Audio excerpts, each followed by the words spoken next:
Huwag ka na magmaang-maangan pa, Arnel. Ikaw ang nagdakaw ng pera ko. Siguro naiinggit ka dahil malaki ang parte na binigay sa amin ni Boss Bruno. Waldo, tama na. Wala akong kasalanan. Ella, mahal, tulungan mo ako. Arnel, anak, sinong gumawa sa nito? Sino? Hindi ko sila mapapatawad. Napakalakas na kapangyarihan ang kanyang ginagamit. Katulad ng isa sa pinakamagaling na mambabarang sa Siquijor. Hindi ko ito kayang kontrahin. Kuya, huwag ka lumapit sa akin. Dahil nagkalintik-lintik ng buhay natin ngayon, mabuti pa magsama-sama na tayo sa impyerno. Hindi ako papayag na ako lang ang magbabayad sa kasalanan kayon dahilan. Taon 2015. Leyte. Palubog na ang araw nang umuwi si Arnel sa kanilang bahay. Pasuray-suray siyang naglalakad, ngunit nang makita niya ang kanyang ina, ay bigla na lamang siyang binawian ng ulirat. Simula kasi nang mamatay ang kanyang tatay, ay nag-iisa na lamang si Celia sa pagtaguyod sa kanya at sa kanyang nagbibinatang kapatid na si Bebot. Mabuti na lamang may malawak silang lupain na naiwan ng kanilang yumaong ama na pinagkukunan nila ng pang-araw-araw na gastusin. Arnel, akala ko ba'y nag-aaral ka? Nag-aaral naman talaga ako, Nay. Galing pa nga po ako sa school eh. Sus, hindi nga. Nakikita ka kaya namin ni Nanay. Tumahimik ka nga dyan, Bebot. Nagsasabi kaya ako ng totoo. Lagot ka, kuya. Umalis ka nga dyan. Kung ano-ano na naman ang sinasabi mo kay Nanay. Pwede ba wag ka na magsinungaling, Arnel? Tingnan mo nga yung itsura mo. Para kang tambay dyan sa kanto. Nay, sa sermonan mo na naman ba ako? Malaki na ako. Alam ko nang ginagawa ko. At anong alam mo? Ang paglalakwatsa? Hindi mo ba alam na naghihirap ako upang sustentuhan niyang pag-aaral mo? Kung ayaw mo mag-aaral na mabuti, mas mabuti pang tumigil ka na lang. Okay, sige. Mag-aaral na ako ng mabuti simula bukas. Promise yan, Nay. Totoo ba yan, kuya?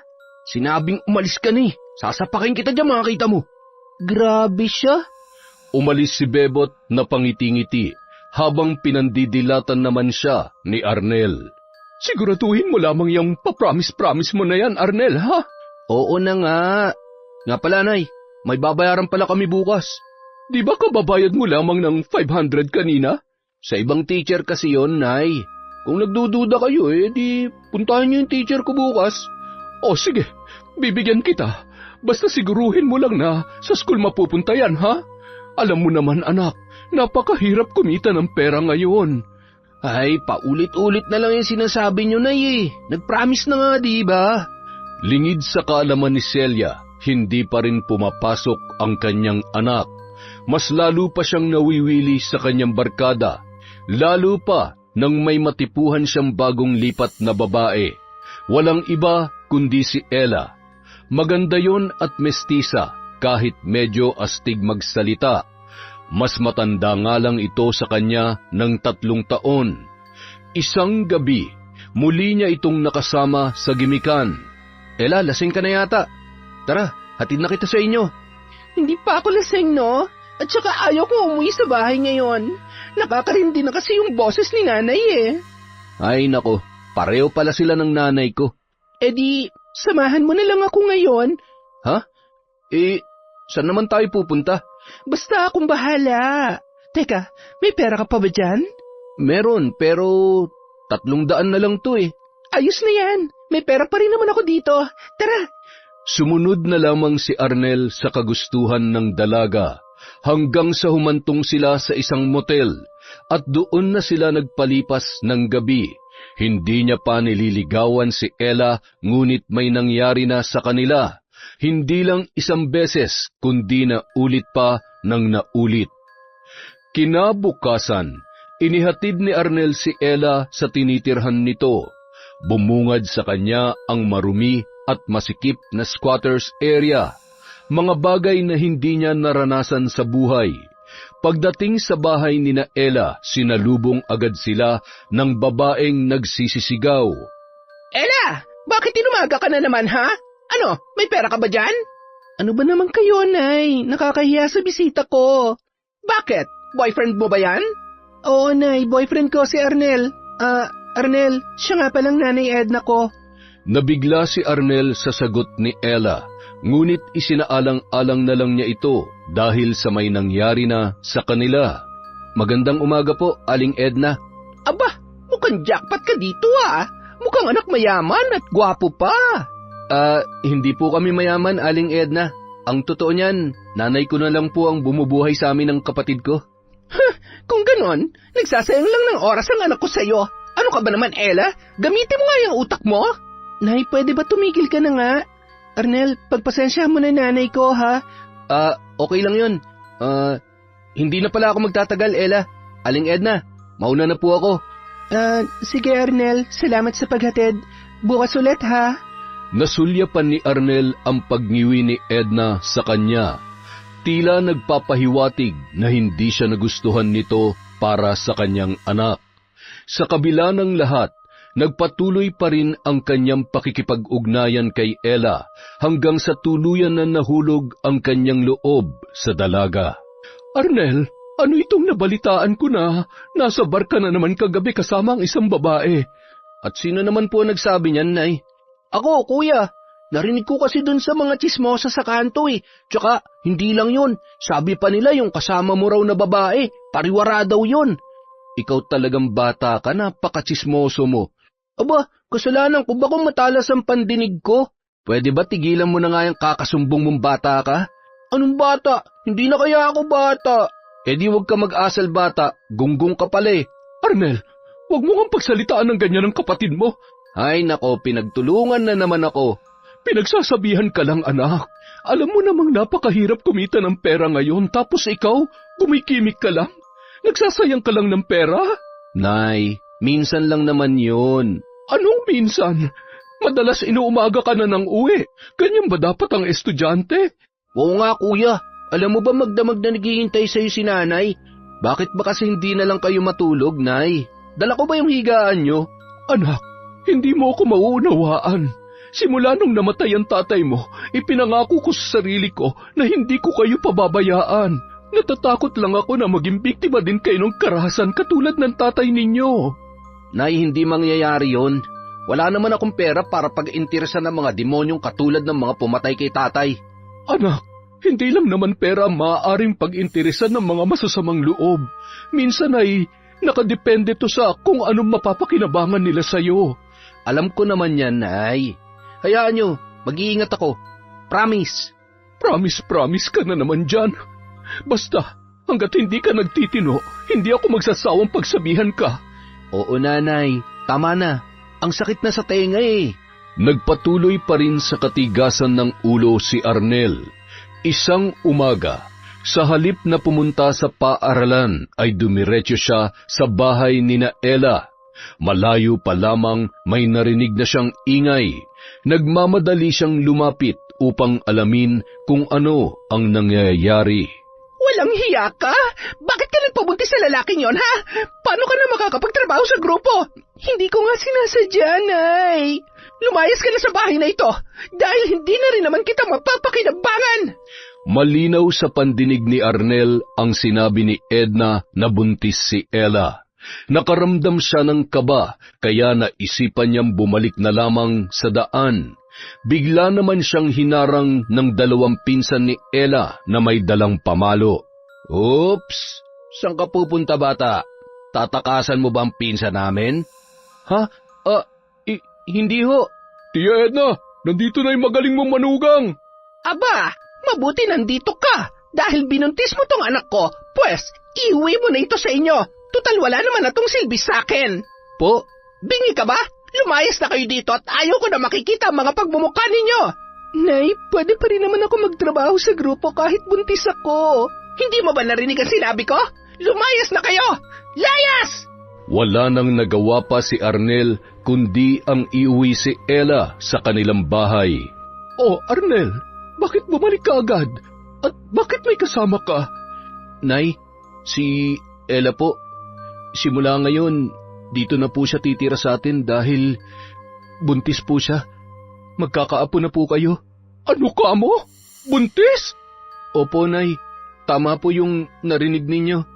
Halos mahimatay si Celia sa kanyang nalaman Agad naman siyang pinainom ng tubig ni Bebot at inalalayan papunta sa kanyang kwarto. Bebot, saan ba ako nagkulang sa kuya mo? Bakit ganito na lang ang iginaganti niya sa aking paghihirap? Nay, wala po kayong kasalanan, kaya huwag niyo pong sisihin ang sarili niyo. Ang taas ng pangarap ko para sa kanya, tapos sisirain lamang ng babaeng yan. Nay, tama na po. Huwag na kayong malungkot, Nay. Nandito pa naman po ako eh. Bebot, ikaw ha? Huwag mong gagayahin yung kuya mo. Mag-aral ka na mabuti para hindi ka maghirap pagdating ng panahon. Opo, Nay. Pangako po, hindi ko po kayo bibigoin. Salamat, anak. Wala nang nagawa pa si Celia kundi ang tanggapin si Ella dahil hindi niya kayang pabayaan si Arnel. Kinabukasan, kinausap niya ng masinsinan ang dalaga. Ella, nasaan bang mga magulang mo at bakit sumama ka naman kaagad dito sa anak ko? Nakakulong po kasi ang tatay ko. Ang nanay ko naman, wala rin pong trabaho. Nakakulong? Bakit? Nakapatay po kasi siya. Ano ka mo? Nakapatay? Opo, pero huwag niyo pong masamain dahil self-defense po yung nangyari. Ninakawan kasi kami noon at nanlaban po ang tatay ko, kaya napatay niya po yung magnanakaw. Ay nako, napakarami na talagang halangang kaluluwa sa mundo ngayon. Sa pagkakataong yun, hindi napigilan ni Bebot na sumali sa usapan. Mabuti ka pa na buhay yung tatay mo. Yung tatay kasi namin, pinatay ng masasamang loob. Ha? Ano ang dahilan? Ano kasi, mahal, pinasok din kasi kami ng mga magnanakaw noon at kinuha lahat ng pera namin mula sa kita nila tatay at nanay sa anihan ng prutas. Kung hindi lang sana nanlaban si tatay, buhay pa sana siya ngayon. Mabuti ka pa, Ate Ella. Nanlaban yung tatay mo pero hindi siya napatay. Kalimutan nyo na yan. Ayaw ko ng pag-usapan ng tungkol dyan. Isa pa, nakamit naman natin ang hustisya. Nakakulong na ang pumatay sa inyong ama. Basta, mag-aaral talaga ako ng mabuti, Nay, para maging pulis ako balang araw. At huhulihin ko lahat ng mga masasamang loob para hindi na sila makapambiktima ulit. Napansin ni Celia na napalunuklaway si Ella dahil sa kanyang narinig. Ayos ka lang ba, Ella? Parang naduduwal po ako. Dahil siguro yan sa paglilihim mo, Iha. Arnel, ihatid mo na si Ella sa kwarto ninyo upang makapagpahinga. Opo, Nay. Tayo na, mahal. Makalipas ang ilang araw, tila napansin ni Celia na nagpapakita na si Ella ng tunay niyang ugali. Mahal, dinalhan na lang kita ng pagkain dito sa kwarto. Kanina ka pa kasi hindi kumakain eh. Mahal, pwede bang bumili ka naman ng karne? Puro isda at gulay na lang kasi ang kinakain natin eh. Nakakaumay na. Mahal, tiis-tiis lang muna. Alam mo namang wala pa akong trabaho eh. Hindi ko na nga malunok to eh. Mabuti pa dun sa amin, madalas akong nakakakain ng masarap. Kumain ka lang muna ng konti, mahal. Baka kasi kumapano ka tsaka yung baby natin. Ilayo mo nga sa akin yan. Tingnan mo, pati bata sa tiyan ko nauumay na rin. Pasensya ka na, mahal. Hayaan mo, hihingi ako ng pera kay nanay para makakain ka ng maayos. Pasensya ka na rin, mahal ha. Hindi ko naman ginusto to eh. Agad namang binigyan ni Celia ng pera si Arnel. Nag-aalala din kasi siya sa kalagayan ni Ella. Tuwang-tuwa naman ang babae at kinuha agad ang pera. Mahal, akala ko ba ibibili natin yan na makakain dito sa bahay? Huwag na, mahal. Doon na lang tayo sa labas kumain. At maraming pagpipilian doon. Gutom na kasi ako eh. Teka, paano naman sila nanay at bebot? Hay, mahal. Gusto ko rin kasing lumabas. Buryong-buryo na ako dito sa bahay. Sige mahal. Kung yan ang gusto mo, magpapaalam na muna ako kay nanay at bebot, ha? Pagkaalis ng dalawa ay napag-usapan naman sila ng mag-ina. Bebot, anak, matanong nga kita. May napapansin ka ba kay Ella? Bakit po, Nay? Kayo po ba may napapansin sa kanya? Ikaw nga ang tinatanong ko eh. Kasi ikaw naman ang laging naririto sa bahay. Oo nga no. Ano? Meron ba? Ano lang, Nay. Lagi ko siyang naririnig na humihingi ng pera kay Kuya, tapos si Kuya naman hihingi sa inyo. Ganon. Tama nga ang kutob ko. Parang sinasamantala niya ang kabaitan ng kuya mo. Parang napaka-ambisyosa ng babaeng yun. Oo nga, Nay. Naku, kung hindi lang ako naaawa sa kuya mo at sa magiging apo ko, pinalayas ko ng babaeng yan. Nga pala, Nay. Palagi lang nakahiga yun habang nagsa-cellphone. Tapos si kuya pa naglalaban ng damit nila. Nagbabait-baitan lang yun, Nay, kapag dumating ka na. Ay naku, totoo ba yan, anak? Opo, Nay. Basta wag niyong sasabihin kay kuya na nagsumbong ako, ha. Pagagalitan na naman ako noon. Sinasabi ko na nga ba eh. Simula pa lang wala na akong tiwala sa babaeng yon. Para bang may itinatago sa kanyang sarili. Makalipas ang ilang araw, mas lalo pang lumala ang ugali ni Ella. Namimihasa na yon at nangungutang pa ng kung ano-ano. Teka, mahal. Alam mo namang wala tayong pambayad dyan eh. Mahal, ngayon lang naman eh. Sige ka, pag di mo ako pinagbigyan, aalis ako dito. Mahal, wag naman. Sandali lang at gagawin ko ng paraan, ha? Salamat, mahal. Wala si Celia noon sa kanilang bahay, kaya napilitan si Arnel na pasukin ang kwarto ng kanyang ina. Hinanap niya ang lalagyan ng pera at kumuha ng pambayad sa mga inutang ni Ella. Mahal, eto na. Ang bait naman talaga ng mahal ko. Mahal, pwede bang sa susunod huwag ka nang mangutang? Sige, mahal. Sa susunod hindi na. Sorry, ha. Akala ng binata ay tumigil na si Ella, ngunit nasundan pa rin yun ng paulit-ulit hanggang sa natuklasan na ni Celia ang pagkaubos ng kanyang pera. Bebot! Nay, bakit po? Alam kong ikaw lang ang pumapasok dito sa kwarto ko, kaya magsabi ka ng totoo. Kumuha ka ba ng pera dito? Nay, hindi. Alam niyo naman na humihingi ako sa inyo tuwing kailangan ko ng pera. Kung ganon, sino ang kumuha ng pera ko? Bakit halos naubos na ito? Magkano na po ba ang nawala, Nay? Tingnan mo, 2,000 na lang ang natira sa 15,000 ko. Paano na ito? Malayo pa ang anihan. Saan tayo kukuha ng perang pantustos natin sa araw-araw? Nay, baka po si Kuya. Hindi ako sigurado ha, pero lagi ko po siyang nakikitang pumapasok dito sa kwarto ninyo. Bakit ngayon mo lang sinabi sa akin yan? Wala naman po kasi sa isip ko yung ganyan, Nay. Basta ang napapansin ko lang, halos araw-araw namimili si Ate Ella ng mga gamit at mga masasarap na pagkain. Tapos binibigyan lang ako ng tira-tira. Kung ganun, ang kuya mo nga talaga siguro ang kumuha. Tawagin mo nga ang kuya Arnel mo. Wala po sila, Nay eh. Kaalis lang po. Ay, malaman ko lang na si Arnel ang kumuha ng pera ko at ibinibigay kay Ella. Palalayasin ko talagang babaeng yon. Pero Nay, kailangan po muna natin ng patunay. Di ba sabi mo noon, masama ang mambintang ka agad? Tama ka anak, pero iba kasi talagang kutob ko eh. Sige lang po, Nay. Simula ngayon, babantayan ko na talaga tuwing papasok si Kuya. Pinigilan na lang muna ni Celia ang kanyang galit at hinayaan na lang muna ang dalawa. Hanggang sa dumating ang araw na umaandar na naman ang pagkaambisyosa ni Ella. Umaarte na naman ito na makukunan kapag hindi nakuha ang kanyang gusto. Kaya naman muling napilitan si Arnel na pasukin ang kwarto ng kanyang ina. Nang wala na siyang nakitang pera, ang lumang alahas ng kanyang nanay Celia ang kanyang kinuha. Lalabas na sana siya nang masalubong niya si Bebot. Kuya, ano yung kinuha mo? Wala. Parang meron eh. Sinabi ng wala eh. Baka mamaya kung ano-ano na naman ang isumbong mo kay nanay ha. Ano nga yan nasa kamay mo, kuya? Teka, mga alahas ni nanay yan ah. Bakit bang kulit mo? Kuya, ibalik mo yan. Hindi ka ba naaawa kay nanay?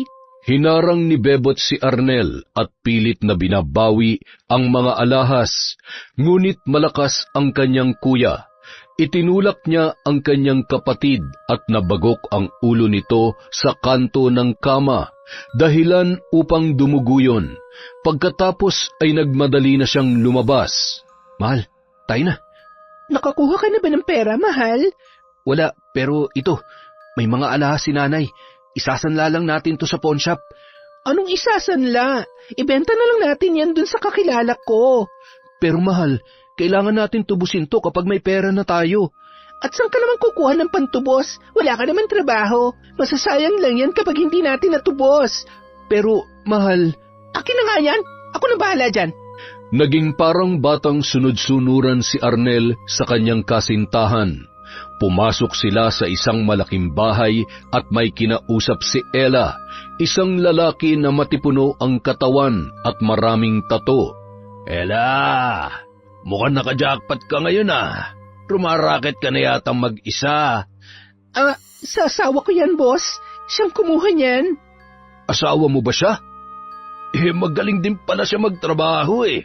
Bakit di mo na lang siya isali sa grupo para tiba-tiba ang kikitain nyo? Mahal, gusto mo ba magtrabaho dito? Ha? Teka, ano bang trabahong sinasabi mo, mahal? Simple lang. Kung interesado ka, ituturo namin sa'yo. Sige na, mahal. Pumayag ka na.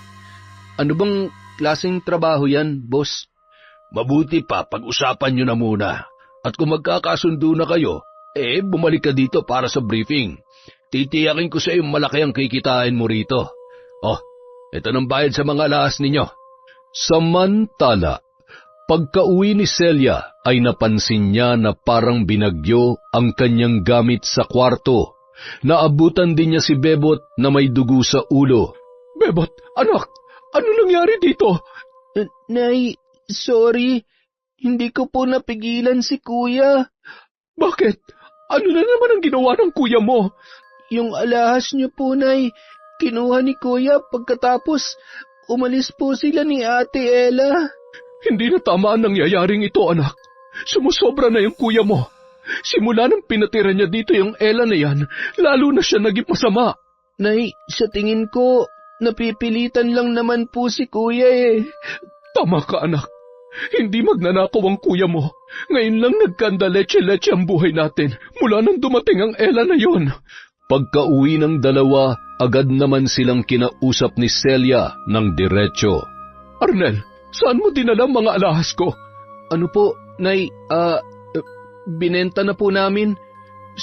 Sorry po, Nay. Arnel, anak, ano na ba nangyayari sa'yo? Hindi kita pinalaki ng ganyan. Nay, pasensya na po kayo. Nagigipit lang po kasi kami. Nay Celia, ako na po ang humihingi ng tawad sa nagawa ni Arnel. Nag-aalala lang po siya sa magiging anak namin eh. Isa ka pang babae ka. Ikaw ang mas nakakatanda pero ikaw pa ang dahilan kung bakit nagkakaganyan ang anak ko. Sinasamantala mo ang pagmamahal niya sa'yo. Nay, ako po may kasalanan. Paano kasi? Wala kasi akong trabaho para matustusan ang pangangailangan ni Ella. Hindi pa rin yan sapat na dahilan upang magnakaw ka at manakit ng tao. Ang pag-aasawa ay hindi lang sa kasaganaan magsasama, kundi maging sa kahirapan. Pasensya na po kayo, Nay. Hindi na po mauulit yon. Arnel, mahal, pasensya ka na rin sa akin, ha? Aasahan ko na hindi na mauulit to dahil kung hindi, magbalot-balot na kayo ng inyong mga gamit. Opo, Nay. Pasensya na po talaga. Naiintindihan mo ba, Arnel? Opo, Nay. Sorry po. Ang buong akala ni Arnel ay natuto na ang kanyang kasintahan. Ngunit makalipas lang ang 1 linggo ay muli na naman itong nagrereklamo. Mahal, hanggang kailan ba tayo maghihirap ng ganito? Mahal, akala ko ba nagkakaintindihan na tayo? Alam mo naman na hindi pa ako nakakahanap ng trabaho. Di tanggapin mo na yung alok ni Boss Bruno para hindi ka naaasa dyan sa nanay mo madamot at masungit. Mahal, wag mo naman pagsalitaan ng ganyan ng nanay ko. Naiinis na kasi ako rito eh. Kaya kung ayaw mo magtrabaho kay Boss Bruno, ako na lang. Hindi ka pwede magtrabaho dahil buntis ka. Sige, ako na lang. Papayag na ako sa gusto mo. Yun naman pala eh. Kinabukasan, Hinatid agad ni Ella si Arnel kina Bruno upang magsimula. Doon niya nalaman na pagnanakaw at panguhold up pala ang trabaho na kanyang papasukin, kasama ang mga pinsan ni Ella. Arnel, ang gagawin mo ngayon, magmamasid ka lang muna sa target area. Bawat detalye iparating mo kay Waldo. At kapag nalusob na ni Waldo at Bulldog ang target, bantayan mo mabuti. Kapag may paparating, gumawa ka ng eksena upang mabaling sa iyo ang atensyon ng mga tao. Huwag ka mag-alala, nakaredy ang sasakyan natin kapag nagkaproblema. Pero, Boss Bruno... Ano? Aayaw ka na agad? Malaki ang kikitain natin dito. Alam mo bang milyonaryong negosyante ang target natin? At saka sina Waldo at Bulldog naman ang lulusob. Magmamanman ka lang. Kinakabahan po kasi ako, boss eh. Kung ayaw mo, di wag. Hindi rin namin kailangan ng isang duwag sa grupo. Kaya mabuti pa umuwi ka na, sayang lang oras ko. Uuwi na sana si Arnel, ngunit nang hinayang siya sa sinasabi ni Bruno na malaking kikitain, lalo pat kailangan niya ito upang masustentuhan si Ella at ang kanilang magiging anak. Boss, sasama na po ako. Kung ganun, di ano pang hinihintay natin? Tara na! Pagdating sa lugar, nakatambay lang si Arnel habang nagmamasid sa paligid. Nang paparating na ang sasakyan ay agad niyang sinenyasan sina Waldo at Bulldog na kunwaring nagbebenta ng sigarilyo. Maya-maya pa, bumaba ang isang matandang lalaki na may hawak na attaché case. Agad itong nilapitan ni Waldo at Bulldog at pinabalik sa loob. Tinutukan nila ito ng baril, maging ang driver nito. Maya-maya pa lumabas sina Bulldog at Waldo, bit-bit ang attaché case ng negosyante. Aalis na sana sila nang may isang sasakyan na paparating at humarang sa kanila. Maya-maya pa, nagkabarilan ang mga yon at saka naman lumabas si Bruno at nakipagbarilan na rin. Ilang sandali pa, bumalagta sa lupa ang dalawang lalaki. Agad namang pinaandar ni Bruno ang sasakyan at mabilis na sumakay sina Waldo at Bulldog. Arnel, sakay na! Bilisan mo! Opo, boss! Madali ka, baka abutan pa tayo ng mga pulis! Huwag kang tatanga-tanga! Kahit nanginginig, ay dali-daling sumakay si Arnel sa kotse hanggang makarating sila sa kanilang hideout. Anak ng teteng, 700,000 lang ang laman ng attache case na to. Dapat 2 milyon to eh. Pero, kesa naman wala, pwede na rin to. Paano bang hatian dyan, boss? Di naman kami papayag na pareho matatanggap ni Arnel sa atin. Ayos lang sa akin kahit magkano, basta may maibigay lang ako kay Ella. Dapat lang, dahil wala ka naman ay tulong kanina eh. Siguro kung namatay kami, iiwan mo lang kami doon. Tama ka, Kuya Waldo. Walang silbihan lokong to. Waldo, Bulldog, tama na yan. Alam nyo naman baguhan pa lang yan si Arnel eh. Hayaan nyo't masasanay din yan. Pasensya na, boss. Etong 100,000. Ibalato na lang natin to kay Arnel. Tutal ay para din naman ito kay Ella. At itong naiwang 600,000, paghatian natin 3. Bali, tig 200,000 tayo dito. Ayos ba? Sige, boss. Payag ako dyan. Ako rin, boss. Ewan ko lang dito kay Arnel. Naku, wala akong problema sa akin. Matutuwa na si Ella niyan. Pagka-uwi ni Arnel ay hindi nga siya nagkamali. Tuwang-tuwa si Ella nang iniabot niya ang dala-dala niyang pera. Mahal, ang dami nito. Mahal, itago mo yan ha. Hindi na ako babalik doon. Ano? Ngayon pa na malaki na ang racket nila, boss? Sige ka, tututuhanin ko talaga ang sinabi ko na ako na lang ang magtatrabaho doon. Ella, ano ba? Ganon. Sinisigaw-sigawan mo na ako ngayon dahil ba marami kang naibigay na pera? Pero alam mo, Arnel, kayang-kaya ko yung ginagawa mo. Mahal, pasensya ka na. Hindi kasi ako sanay sa mga ganong gawain eh. Anong hindi? Ano yung mga ginagawa mo sa nanay mo? Di ba't pareho lang yon? Ibang usapan na yun. Kasi oras na mahuli kami ng mga pulis, habang buhay kami mabubulok sa kulungan. Huwag mong isipin yan, mahal. Pero ganun talaga ang buhay. Swerte-swerte lang yan. Pag nangyari yun, paano ka? Paano magiging anak natin? Alam mo, Masyado ka lang negatibo eh. Malabo mangyari yan, kaya nga sinasanay ka, di ba? Mahal, pwede ba bukas na tayo mag-usap? Itago mo na lang muna yung pera. Bukas bibili tayo ng pagkain dito sa bahay nang makabawi man lang tayo kahit papano kina nanay at bebot. Ano? Gagastusin mo to para dito sa bahay? Paano kung maubusan tayo? Saka mo na lang isipin yan, mahal. Basta bukas, mamimili tayo. Kinabukasan, bumili nga sila ng mga pangangailangan sa bahay, pero mas marami ang binili ni Ella para sa kanyang sarili. Nagtataka naman sina Celia at Bebot kung saan galing ang kanilang pera. Arnel, saan galing ang perang pinanggagastos ninyo? Bigay po to ng pinsan ko, Nay. Tsaka po yung iba, hiniram po namin. Hiniram? At saan naman kayo kukuha ng pambayad? Magtatrabaho na po kasi si Arnel sa pinsan ko. Hindi ba, mahal? Opo. Opo, Nay. Ano namang klaseng trabaho yan? Ano po, bodyguard po ng isang politiko. Tama. O nga po, yun nga po, Nay. Masaya ko't may trabaho ka na, anak. Pero hindi ba delikado yan? Huwag po kayo mag-alala, Nay. Dahil marami naman po kami. Kung ganon, pagbutihin mo ang iyong trabaho, ha? Para magustuhan ka na magiging amo mo. Opo, Nay. Pagkatalikod ni Celia ay agad na nagtalo ang dalawa. Ano na naman kasi nawalingan ang sinabi mo, Ella? Ano ba dapat kong sabihin? Nang-hold up ka? Ganon? Alam mo naman na hindi na ako babalik dun. Huwag ka nga magsalita ng tapos. Alam mo namang wala tayong ibang mapagkukunan ng pera. Pero seryoso ko, Ella. Ayoko nang bumalik dun. Eh di ako na lang. Ako na magtatrabaho sa kanila. Ipapahamak mo bang bata dyan sa tiyan mo? Paano ko magkabarilan tulad kahapon? Eh di matira matibay. Hindi. Hindi ka magtatrabaho dun. Kinagabihan, inanyayahan si Ella sa birthday ni Waldo at isinama niya si Arnel. Malapit lang ito sa kanilang bahay kaya nagkikita sila ng kanyang ina. Nandilim ang muka ni Edna, ngunit nang inabutan siya ng pera ni Ella ay agad naman yung ngumiti. Anak, balita ko sumasama na tong asawa mo kina Waldo at Bulldog ah. Opo, Nay. Siya na munang papalit sa akin habang buntis po ako. Hindi ba, mahal? Ha? Opo. Tama po yun. Mabuti naman kung ganon.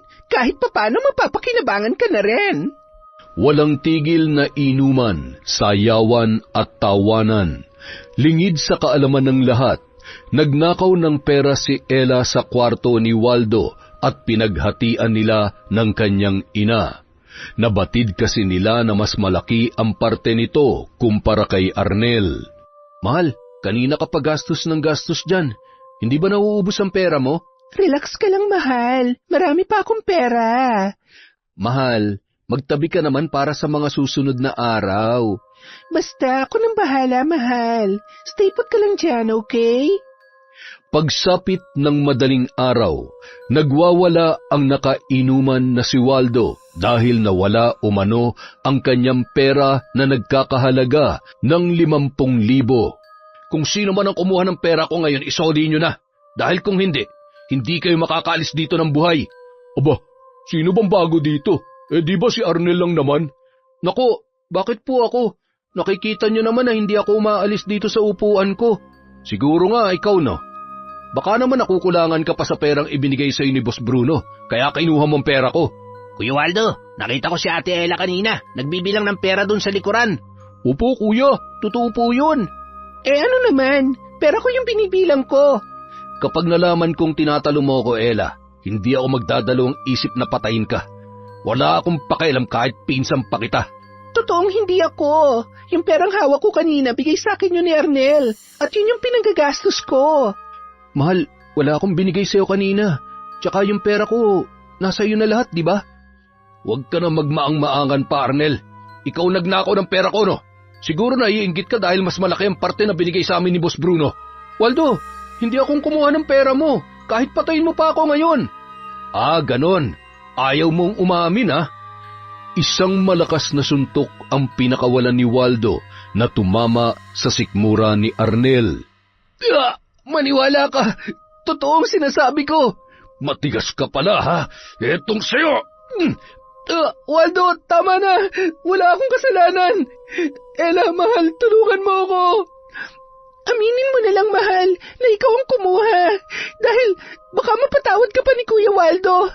Babayaran mo na lang sa susunod din yung racket. Sige na. Hindi ko akalain na magagawa mo sa akin to. Napakasinungaling mo. Matigas ka talaga, ha? Ang galing mo pa magdrama. Papatayin kita. Kuya, wag.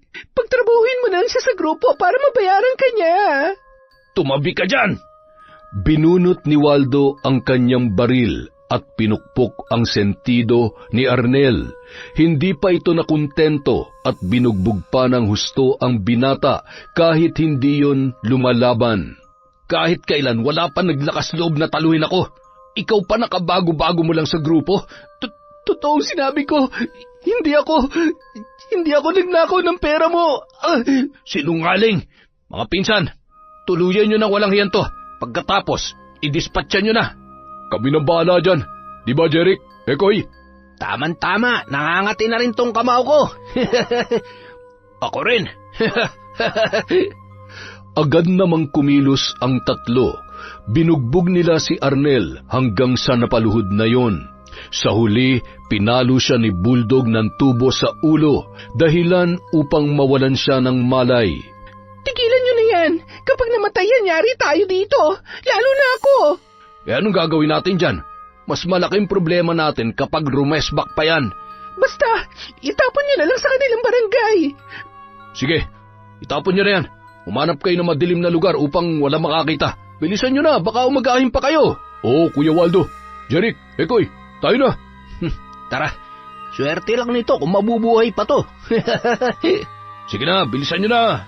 Naku, anong sasabihin ko sa nanay niya kapag hinanap sa akin yan? Kayang-kaya mo ng palusutan yan, ano ka ba? Parang hindi ka na nasanay. Kinabukasan, kagigising lamang ni Celia nang magulantang sa isang balita. Celia, yung anak mong pariwara, nakita daw dun sa kanto na puno ng pasa at walang malay. Sino? Si Arnel? Sino pa ba? Palibasa kayo, pinalaki nyo ng sunod sa layaw, kaya ayan na nangyari. Nais sanang magalit ni Celia sa sinasabi ng babae, ngunit mas inisip niya ang kapakanan ng kanyang anak. Bebot, halika, samahan mo ko. Upo, Nay. Bilisan nyo na at baka hindi nyo na yun maabutan ng buhay. Mabilis silang nagtungo sa kinaroroonan ni Arnel at doon bumungad sa kanila ang katawan nito na halos hindi na makilala. Namamaga ang muka at nangingitim na dahil sa pasa. Gutay-gutay din ang damit at may mga bahid ng dugo. Arnel, sinong gumawa sa iyo nito? Sino? Hindi ko sila mapapatawad. Nay, ano nangyari kay Kuya? Hindi ko alam, anak. Magbabayad ang gumawa nito sa kuya mo. Hindi ko sila patatawarin. Kuya! Tulungan niyo kami, parang awa niyo na. Tulong! Maya-maya pa, may dumating na ambulansya at agad na dinala si Arnel sa ospital. Matapos ang matinding pagsusuri ay napag-alaman na kailangang operahan ang kanyang ulo. Nagkaroon kasi yun ng crack dahil sa malakas na pagkakapalo ng matigas na bagay. Bebot, dito ka lang ha. Bantayan mong kuya mo at kailangan kong asikasuhin ang papeles ng ating lupa. Nay, bakit po? Kailangan natin magsanla ng lupa, anak. At kung kailangan natin magbenta tayo para maoperahan ang kuya mo. Si Ate Ella, nasan na po siya, Nay? Di ba magkasama sila ni Kuya Arnel nung umalis kahapon? Ang babaeng yun, may kutob ako na may alam siya sa mga nangyayari. Kapag may nangyari sa kuya mo, mananagot siya sa atin. Napakawalang awa talaga ng babaeng yun, Nay. Hayaan mo na, anak. Ipapahanap natin siya sa mga pulis. Lahat ng sangkot sa pambubugbog sa kuya mo. Sa ngayon, ikaw muna ang aasahan ko dito sa ospital, ha? Opo, Nay. Hindi ko po iiwan si kuya dito. Natapos ang operasyon ni Arnel, ngunit hindi pa rin yun nagising. Samantala, si Ella naman ay hindi pa rin nagpapakita sa kanila. Wala na rin ito sa squatters area na kanilang tinitirhan at dahil sa pag-iimbestiga sa mga kapitbahay, nalaman nila na pinagtulungan si Arnel ng mga kamag-anak ni Ella. Nagpakita ng larawan ang mga pulis, kabilang na dito sina Bulldog, Jeric, Ekoy at ang mastermind na si Waldo. Napag-alaman din na si Waldo ay sangkot sa iba't ibang kaso tulad ng attempted rape, robbery at murder, ngunit hindi pa rin nahuhuli hanggang ngayon. Bago umalis ang mga pulis, kumuha ng kopya si Celia ng mga larawan at habang tinitingnan ang mga yon ay labis-labis naman ang kanyang galit na nararamdaman. Hindi ko pala alampasin ang pangyayaring ito. Kung kailangan kong gamitin ang taglay kong abilidad, gagawin ko. Ano pong gagawin niyo, Nay? Ipaghihiganti ko ang kuya mo sa paraang alam ko. Kung hindi sila magpapahuli sa mga pulis, ako mismo ang tatapos sa kanilang kasamaan. Nay, huminahon lang po kayo. Ayoko pong pati kayo'y mapahamak. Hindi yan mangyayari, anak. Kabilugan ng buwan, habang tulog si Bebot, tahimik na umuwi si Celia sa kanilang bahay. Hinalungkat niya ang isang lumang kahon na nakabaon sa ilalim ng kanilang hagdan. Dinala niya ito sa bakanteng kwarto at binuksan. Mga gamit yon ng yumao niyang ina, na isa sa pinakamagaling na mambabarang sa buong Sikihor. Inilabas niya ang mga larawan, ngunit hindi niya sinama ang kay Ella sa kadahilanang buntis ito. Inilabas niya rin ang garapon na puno ng mga insekto katulad ng bakukang, ipis at uod. Maya-maya pa, nagsindi siya ng itim na kandila at umusal ng hindi maunawaang salita. Pagkatapos ay pinakawalan ang mga insekto. Humayo kayo. Ipaghiganti niyo ang aking anak. Parusahan niyo ang katawan ng mga demonyong nanakit sa kanya. Samantala, habang natutulog sina Ella sa bahay na kanilang pinagtataguan, nagising na lamang sila ng kanyang ina dahil sa sigaw ni Waldo at Bulldog, maging ang dalawa pa nilang pinsan na sina Jeric at Ekoy. Ano bang nangyayari sa inyo tang ingay-ingay nyo? Oo nga, Kuya Waldo. Ang sarap ng tulog ko eh. Tiya, ang dami kasing ipis sa higaan namin. Ano? San ba galing ang mga yan? Tiya Edna, maglinis naman kayo ng bahay. Alam mo namang wala na kaming panahon sa mga ganyan eh. Oo nga naman, Tiya. Eh kung pag-umpugin ko kaya ang ulo ninyo magpinsan para malaman yung naglinis ako kanina. Eh, saan ba galing ang mga ito? Ang malay ko ba? Tumayo nga kayo dyan para malinisan ko yung higaan ninyo. Unti-unting nawala ang mga ipis ng walisin yon ni Edna. Pagkatapos ay bumalik na sila sa pagtulog. Kinaumagahan. Gising! Gumising na kayo dyan! Umaga na! Ella, Waldo, Bulldog, di ba may racket pa kayo? Gising na ako, Tiya. Excited na ako para mamaya. Ako rin, Kuya Waldo. Tiba-tiba na naman tayo mamaya niyan. Hay, ang hirap naman maging buntis. Parang gusto kong matulog na lang buong araw. Yan ang napala mo dahil nagpabuntis ka sa walang kwentang Arnel na yon. At ngayon, nagbibigay pa sa atin ng problema. Heto na nga, naibabangon na. Saka, may naitulong naman tong pagbubuntis ko sa racket namin Wala magdududa sa akin na kasama ako ng mga holdupper. Oo nga naman, Tiya. Easy lang para kay Ella ang trabahong yan. Paano pag nanganak na yan? Hindi na siya makakaraket. Nay, malayo pa yon. May 6 na buwan pa. Kaya makakaipon pa ako. Malay mo makaswerte kami ng malaking isda mamaya. Di ba, Kuya? Oo nga, Tiya. Swerte-swerte lang naman tong trabaho namin eh. O sige na, bilisan nyo na dyan. Baka hinihintay na tayo ni Boss Bruno. Isinuot nila ang kani-kanilang mga eyeglasses at sombrero upang maitago ang kanilang pagkakakilanlan. Pagkatapos ay pumunta na sila sa hideout ni Bruno. Waldo, tulad ng dati, kayo pa rin ni Bulldog ang lulusob sa lugar. Opo, boss. At ikaw, Ella, gamitin mo ang pagiging buntis mo at magmanman ka sa labas, ha? Masusunod, boss. Ako na may ihahanda akong sasakyan para pag nakuha nyo na ang target, agad na tayong aalis. Opo, boss. Opo, boss. Yes, boss. O, paano? Tayo na. Nakaposisyon na ang lahat nang dumating ang kanilang target na negosyante. Lulusob na sana sina Waldo at Bulldog nang bigla na lang sumakit ang kanilang mga tiyan na halos hindi na sila makalakad. Nakita naman ni Ella ang nangyayari kaya agad siyang lumapit. Kuya Waldo, Bulldog, ano ba nangyayari sa inyo? Parang may gumagalaw sa loob ng tiyan ko eh. Ako rin. Ano? Paano na? Ano nang gagawin natin ngayon? Teka, tatawagan ko muna si boss. At dahil nasa daan sila, ay maraming tao ang nakakita at sila ay nilapitan. Buti pa umalis na tayo dito. Baka may makakilala pa sa atin. Aray ko.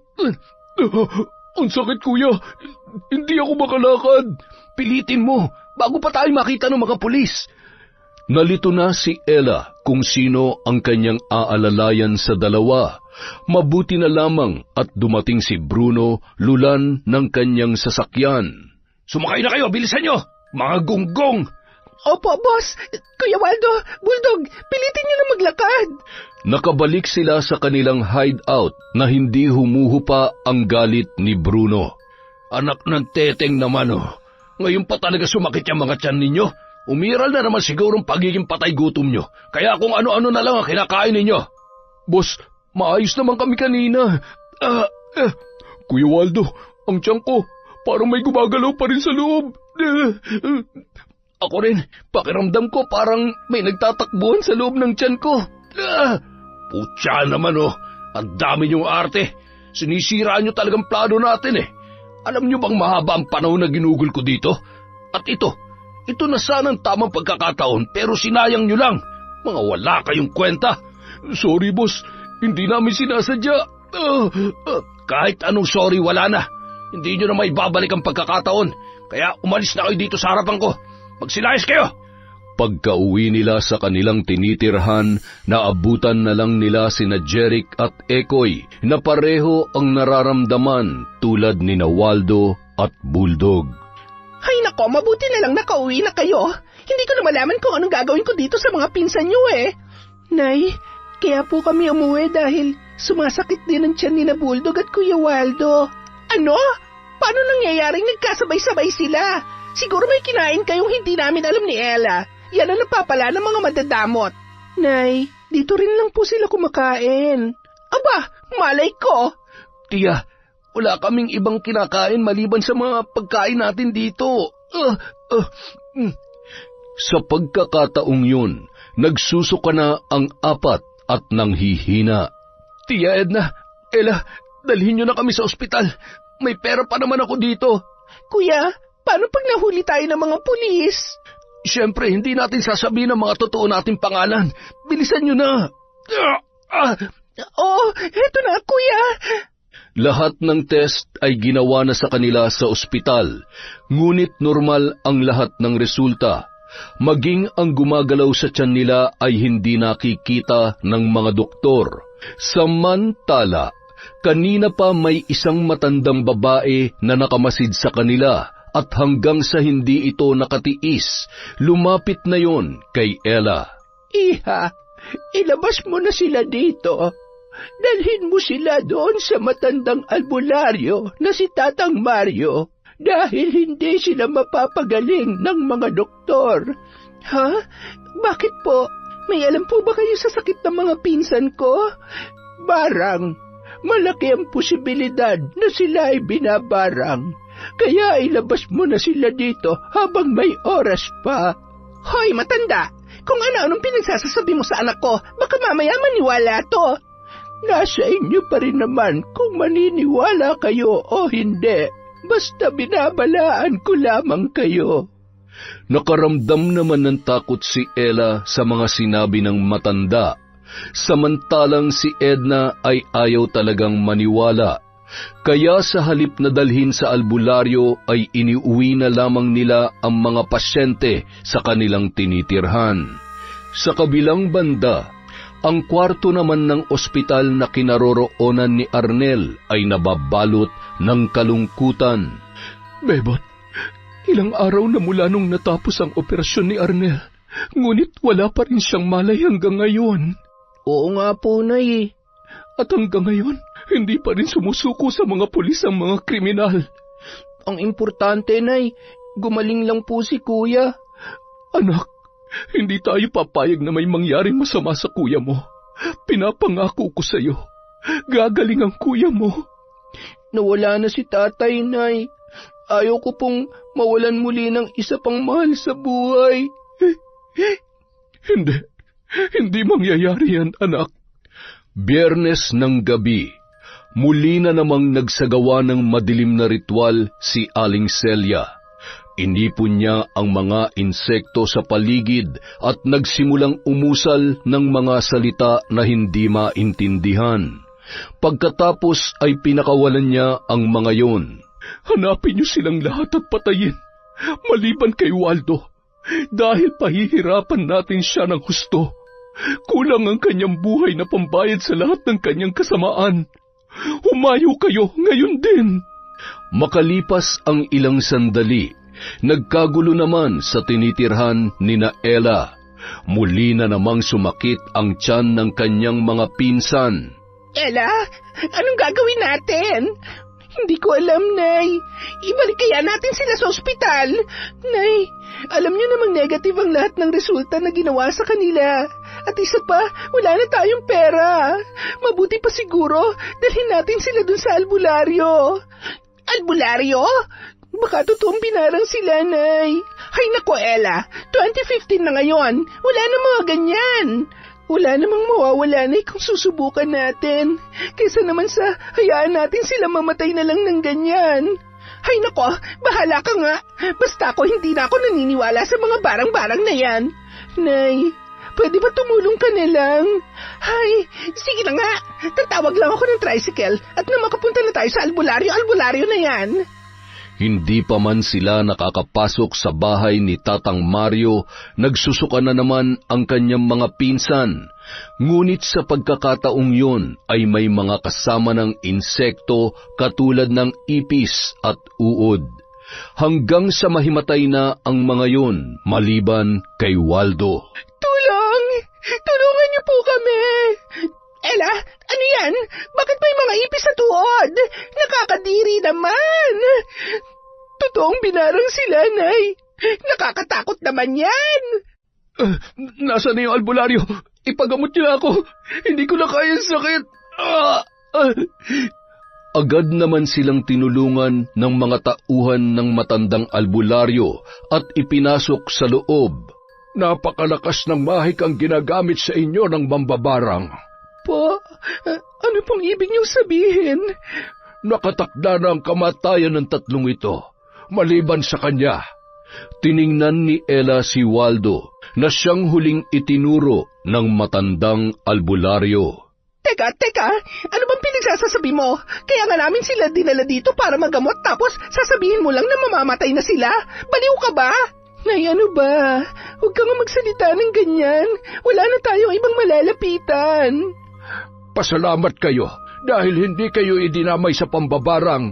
Kung totoong may barang, bakit naman kami idadamay? Ano naman ang kasalanan namin?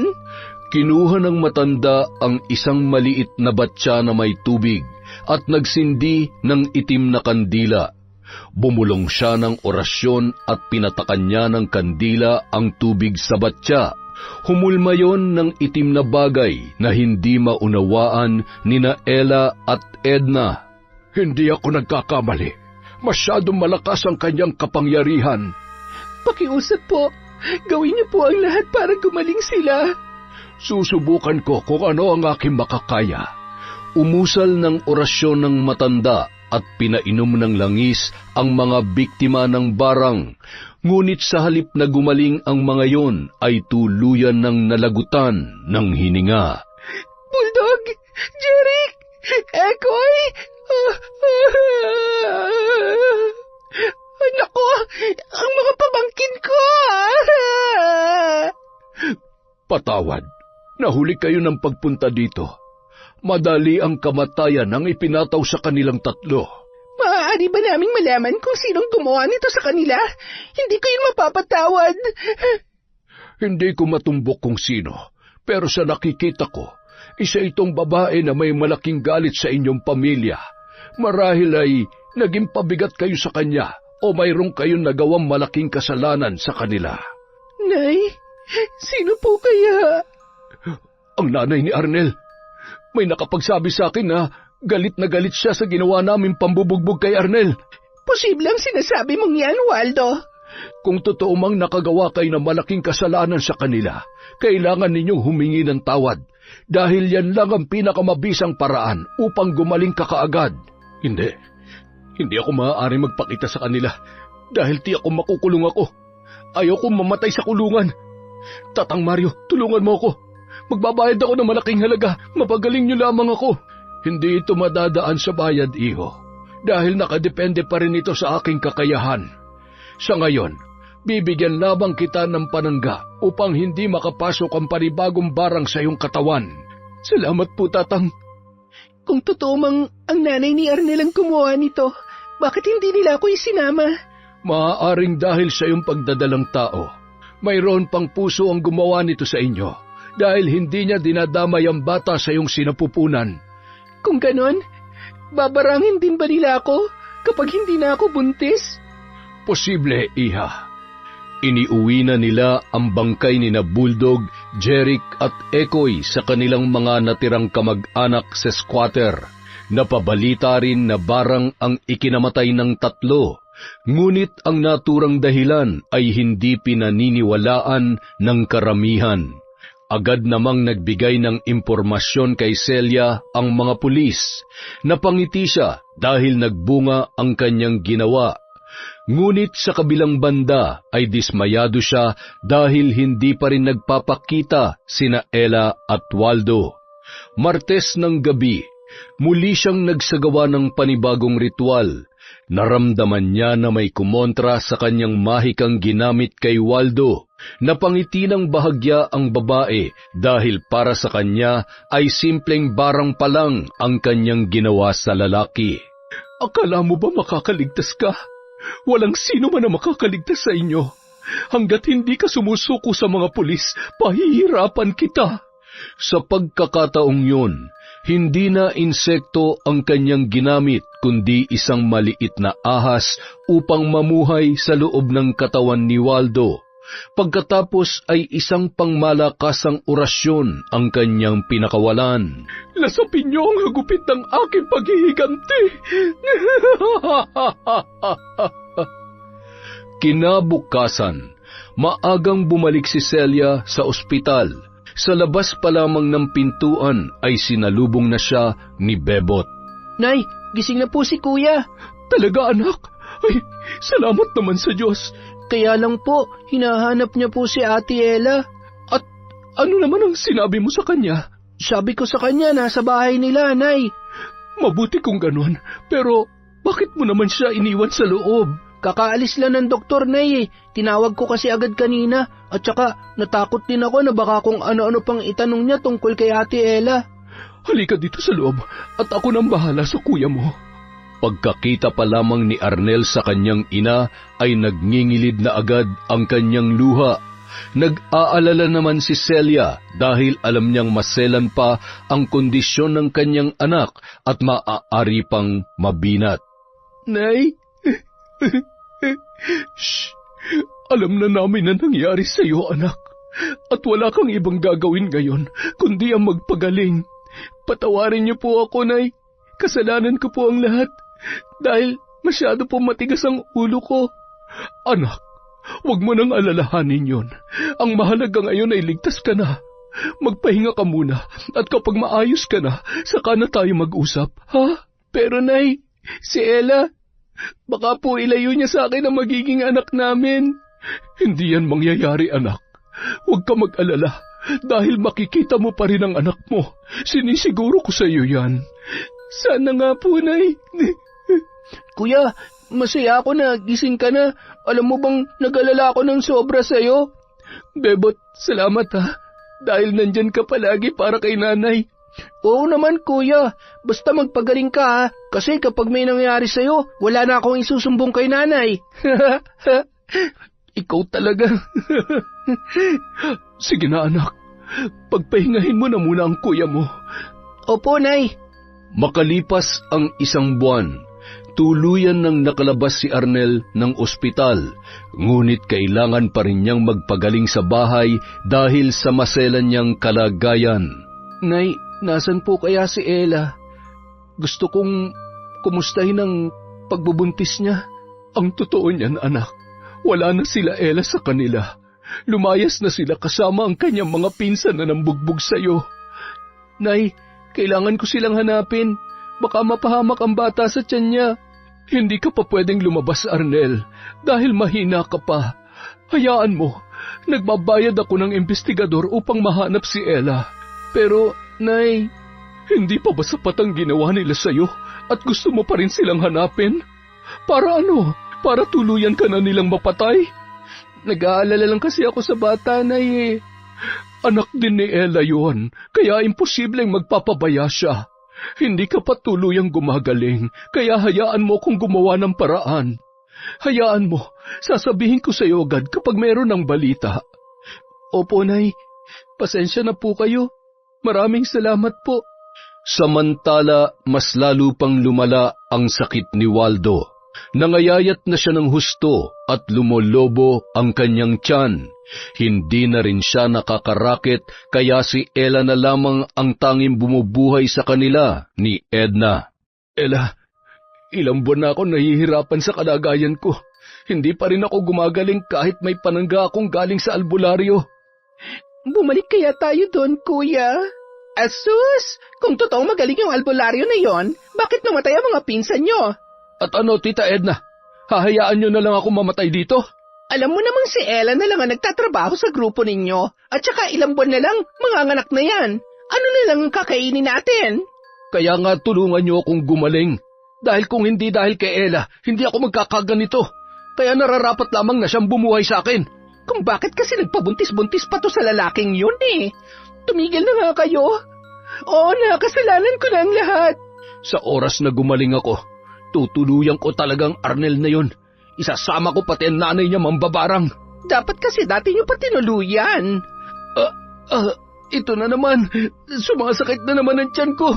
Tulungan niyo ako. Nako, mukhang narinig kaya yata na mambabarang sa mga sinasabi mo. Nay, tumawag kayo ng tricycle. Dadalhin natin si Kuya sa albularyo. Kahit napapangiwi ay napilitan pa rin kumilos si Edna. Pagdating sa bahay ng albularyo ay agad naman silang pinapasok noon. Nako, matagal nang hindi gumagana ang ibinigay kong panangga sa'yo. Dinaig ito ng kanyang ginamit na mahika. Sabi ko na nga ba hindi ka marunong manggamot. Nay, ano ba? Tatang, tulungan niyo po ako. Hirap na ako sa kalagayan ko.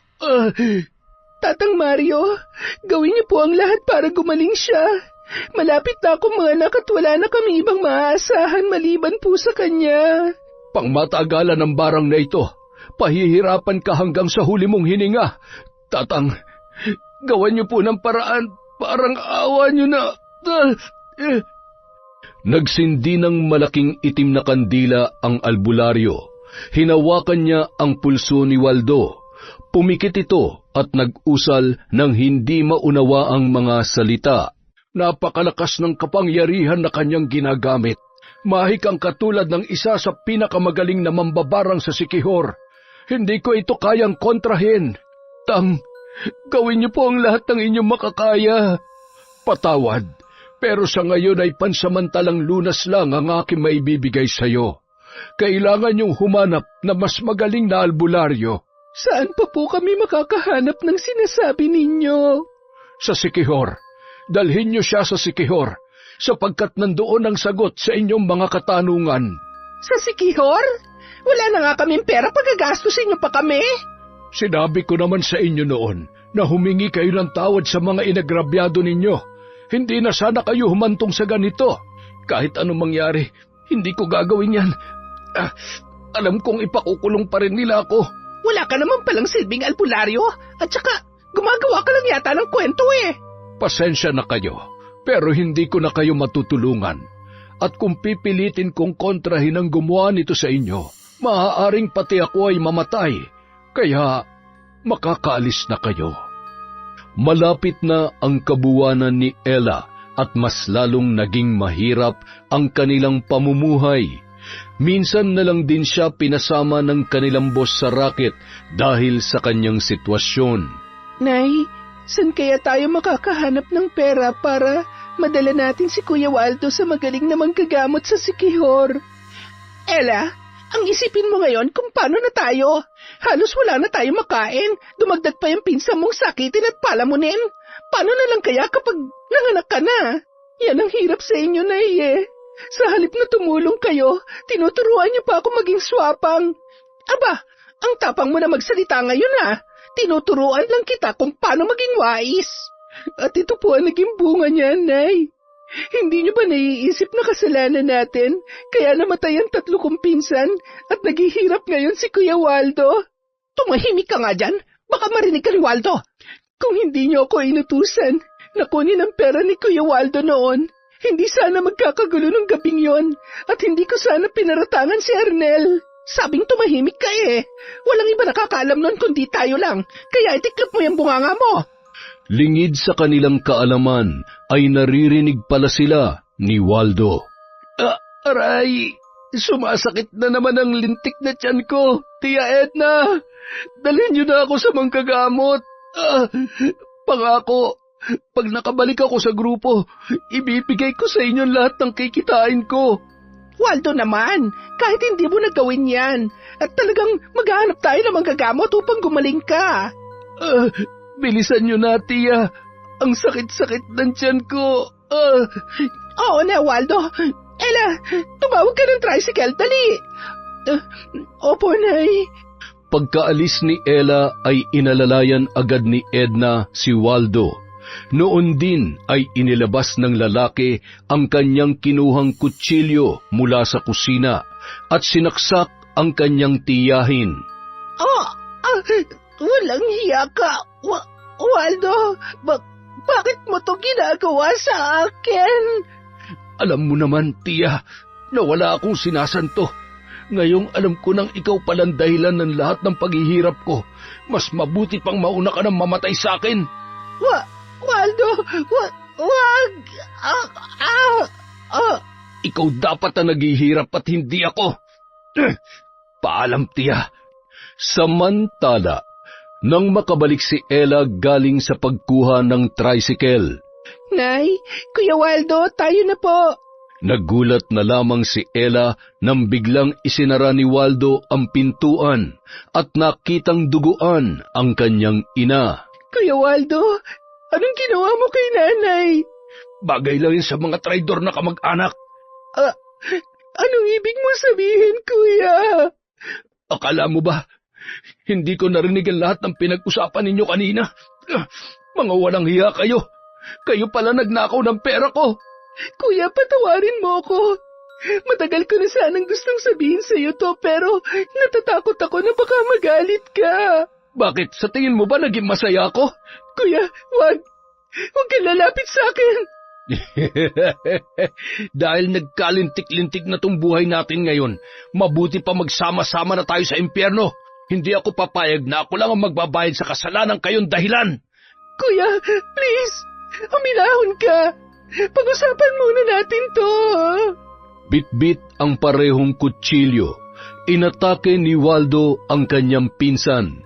Nagpaikot-ikot sila sa maliit na lamesa.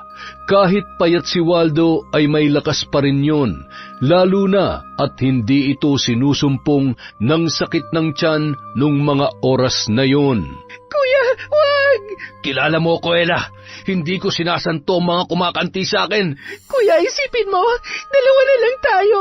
Kung papatayin mo ako, sino na lang ang mag-aalaga sa'yo? Pinaglololoko mo ba ako? Pinatay ko ng nanay mo, tapos sasabihin mo aalagaan mo pa rin ako? Isa kang huwad! Kuya, maawa ka sa bata sa tiyan ko. Alam mo na hindi ako marunong maawa noon pa, Ella. Kuya, pakiusap! Sa kakaikot nila sa loob ng bahay ay nakahawak si Ella ng tubo.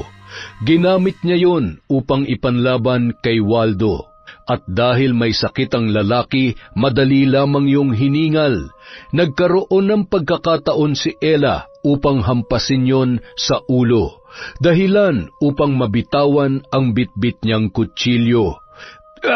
Walang iya ka! Manang-mana ka sa ina mong traidor! Muling pinulot ni Waldo ang patalim, ngunit muli na naman siyang hinampas ni Ella sa kanyang ulo, hindi lang isang beses kundi pa ulit-ulit hanggang sa tuluyan na yung nalagutan ng hininga. Mas lalo pang natakot si Ella nang makitang may lumalabas na ahas at mga insekto sa bibig nito. Narinig naman ng isang tricycle driver ang nangyayari, kaya agad itong humingi ng saklolo sa mga kapitbahay upang tumawag ng pulis. Iniwan ni Ella ang 2 bangkay at tumakas papunta sa hideout ni Bruno. Pagdating niya roon, tila may okasyon at nagtitipon-tipon ang mga tauhan ng kanyang amo. Boss Bruno, tulungan niyo po ako! Ano ba nangyari sa'yo? Nakakita ka ba ng engkanto? Boss, napatay ko po si Kuya Waldo. Ano? Teka, paano mo nagawa yun? Nabutan ko kasing pinatay niya si nanay at isusunod niya na sana ako, kaso naunahan ko po siya. Masyado na sigurong desperado yun dahil sa pagtitiis niya sa kanyang sakit. Pero hindi ka pwede dito, Ella. Tiyak kong mas lalo ka mainit ngayon sa mga pulis. Boss, tulungan niyo po ako.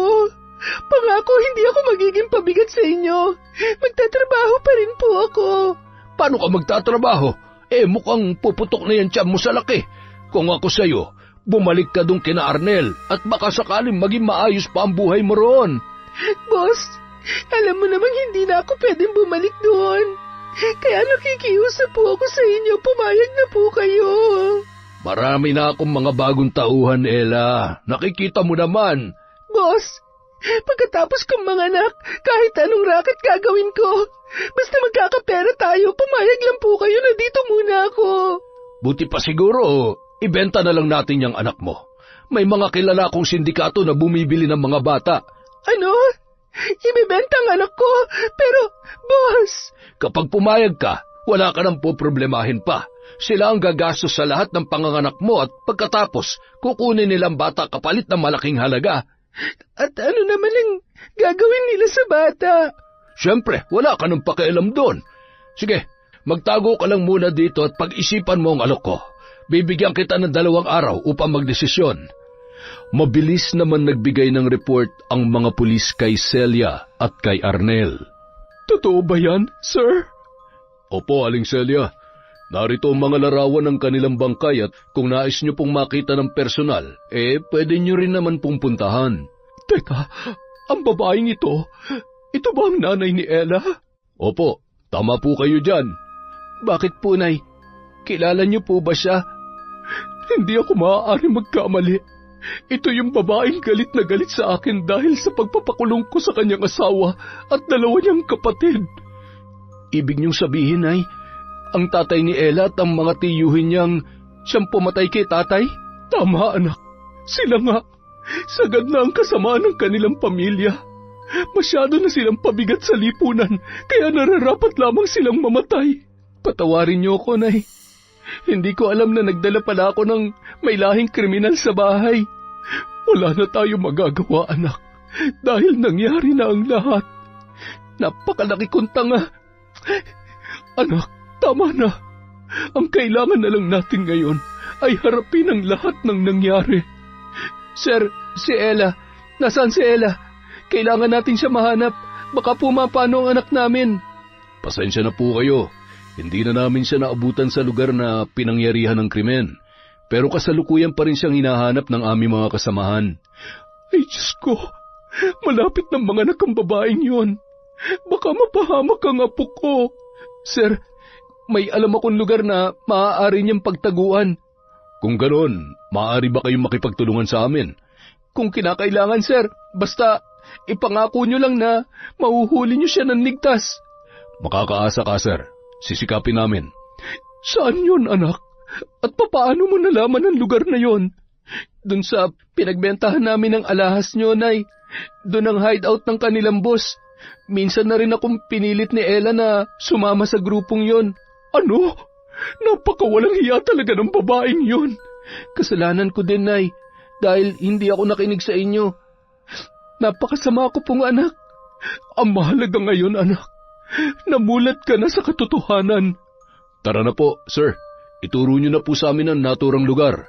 Samantala, habang patuloy na nagkakasiyahan sina Bruno kasama ang kanyang mga tauhan, ay bigla na lamang sumigaw si Ella sa loob ng kwarto.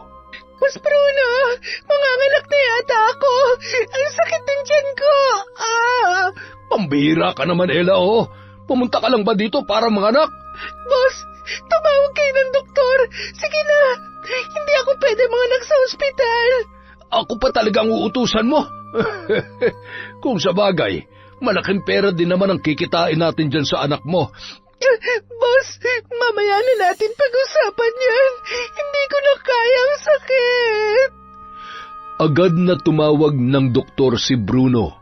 Maya-maya pa may kumatok sa kanilang gate at pinagbuksan naman yon ng kanilang tauhan.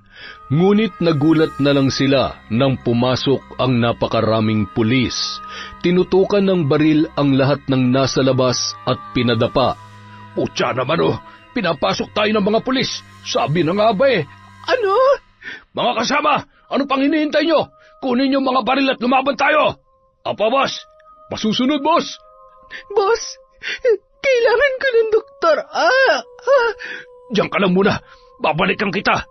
Nagkabarilan ang dalawang grupo at marami sa mga tauhan ni Bruno ang nasawi, maliban sa mga sumuko ng maayos. Nang magipit na ang pinuno ay binalikan niya si Ella. Naabutan niya itong umire ng malakas at saka lumabas ang bata. Agad namang binalot ni Bruno ng kumot ang sanggol at kinarga. Boss, anong gagawin mo sa anak ko? Pasensya ka na, Ella. Tatakas na ako kasama tong bata. Boss, huwag mong kunin ang anak ko, maawa ka.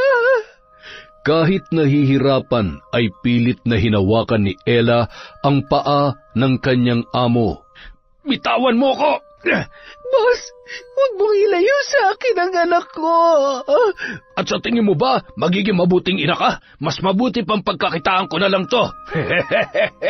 Boss, wag! Maawa ka! Patuloy pa ring niyakap ni Ella ang paa ni Bruno upang hindi yon makaalis. Parating na ang mga pulis kaya napilitan na ang lalaki na barilin si Ella sa kanyang ulo. Pagkatapos ay tumakbo yon patungo sa likuran ng bahay, bit-bit ang sanggol. Pagdating ng mga pulis, naabutan na lang nila si Ella na wala ng buhay, kaya hinalughog nila ang buong paligid at naabutan nila si Bruno sa likuran. Tigil! Umalis kayo dito, dahil kung hindi, papatayin ko tong sanggol! Bitiwan mo na yung bata, huwag mo yung idamay sa kasamaan mo. Sinabing umalis kayo eh! Bruno, huwag mo idamay ang anak ko! Walang hiya ka? Ikaw palang dahilan kung bakit natuntun ng mga pulis tong kuta ko. Bruno, boss, ako na lang ang patayin mo. Huwag mo idamay ang anak ko. Habang abala si Bruno sa pakikipagsagutan kay Arnel, ay umikot naman ang dalawang pulis malapit sa kinaroroonan ng kriminal. Maya-maya pa, umalingaw-ngaw ang dalawang magkasunod na putok ng baril. Tinamaan si Bruno sa magkabilang paa at natumba. Agad namang nasalo ng isang pulis ang sanggol, habang ang isa naman ay tinutukan ng baril si Bruno. Wala na itong nagawa pa, kaya tuluyan ng sumuko. Agad namang isinugod ang bata sa pinakamalapit na ospital upang masiguro ang kaligtasan nito. Tuwang-tuwa naman si Celia na malamang ligtas ang kanyang apo. Ang apo ko! Ang ganda ng apo ko! Manang-mana sa kanyang lola! Nay, pakarga naman sa anak ko. Kanina ka pa dyan eh. Ako naman po muna, Nay. Ano ba kayo? Nag-aagawan kayo sa bata. Bebot, si kuya mo muna, ha? Sige na nga lang. Wala, Nay. Nakalimutan yata ni Bebot na akong tatay nito. Pamangkin ko rin naman yan ah. Tama na nga yung pagtatalo ninyo't nag-iisip ako ng magandang pangalan. Ano kayang maganda nga, Nay? Mona na lang po, Nay. Mona? Maganda nga yun. Payag ka ba ron, Arnel? Dahil pamangkin niya to, Nay, pumapayag po ako. Yehey! Pagkalabas nila ng ospital ay sinunog ni Celia ang lumang kahon na may laman ng mga gamit sa pambabarang upang hindi niya na yon magamit pa. Walang may alam sa kanyang ginawa, ngunit tahimik pa rin siyang humihingi ng tawad sa Panginoon. Pagkatapos ay napagdesisyonan nilang ibenta ang kanilang lupa. Iniwan nila ang lugar upang ilayo si Mona sa lahat ng nakakakilala sa kanila. Sa ngayon, masaya at mapayapa na silang namumuhay sa lugar ng Davao. Yon! Ang ganda po ng kwento natin, maaksyon! Dahil dyan, meron na naman tayong shout out! Simulan po natin sa Sarayan Bernaldo Monsales family from Rona, Sarayan. Hi po kay Josel Gaming. Hello kay Patricio Rosalinda, kay Princess Kayla Martinez, kay Mary Jane Alitin, kay Tax Orogo. Hello po kay Carlita Nocerale, kay Yolanda Masongsong, kay Yoli Stambayan.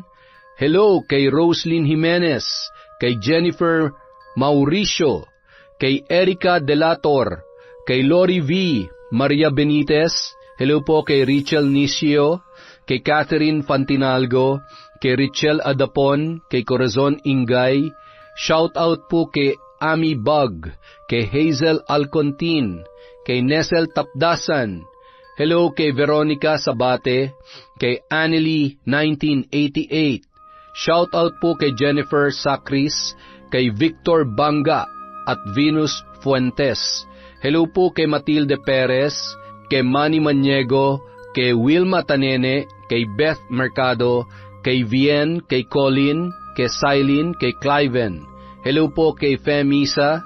Shout out kay Celestina Siguya, kay Christine Garcia, kay Diven, kay Rosette Ersando. Hi kay Sara Cañete, kay Ramona R. Hello po kay Mami from Doha, Qatar, kay Mercedita Balana Reyes. Shout out kay Miriam Gabriel Garcia, kay TVJ Rosie Hedorio. Hello po kay Marilyn Cardeno, kay Leonisa Villafuerte. Shout out kay Ami Viray, kay Marjorie Dequilla, kay Faye Piguero, kay Salvacion Roldan. Shout out kay Nelia Casipe, kay Trisha De Lima. Hi kay Diaries Yuki, kay Alvin Pangilianan, kay Jasmine Laola, kay Arsenal Merrill James, kay Ernie Jean Erfe, kay Melodena Cabales, kay Irma Sisista, kay Christine Pascual. Shout out kay Rowena Kaikong, kay Aida Sikander, kay CJ at kay Winnie Rafael. Maraming salamat po sa walang sawa niyong pagsuporta sa Kwentong Enteng.